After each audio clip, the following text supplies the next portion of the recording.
Hi guys, Vicky from Trylessmeat and welcome back to my channel. And in today's video, one of my favourites, a little grain called Freekeh.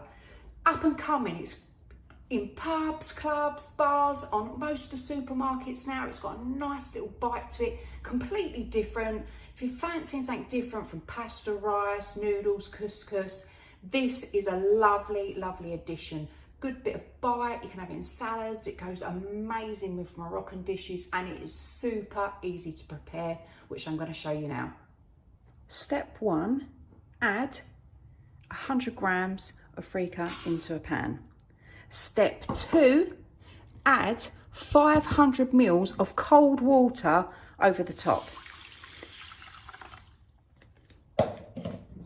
Now bring this to the boil. Once it's reached boiling point, simmer for 15 minutes. So this has been simmering for 15 minutes. Don't expect all the water to evaporate like what you would with couscous or rice. Don't panic that it's still got water on top. So what we're going to do is we're going to strain this.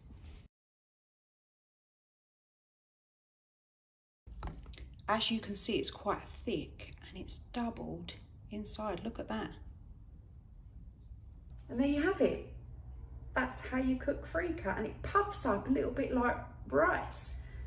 So you can have it sweet or savoury. So you haven't checked out my quinoa video, have a little look. It's it's another addition for a grain that's a little bit different. But I'm just trying to introduce you to easy, simple grains that you can use. I just did this with water, but a lot of people add it with salt. You can also put a stock cube in there or sweetener and serve it. I like it with berries, banana, and a tiny bit of maple syrup on for breakfast, and that is such a nice addition. It's got sort of like a nutty texture that's really quite pleasant, really grainy. Brilliant addition. You've got to give it a go. It's about £1 a bag.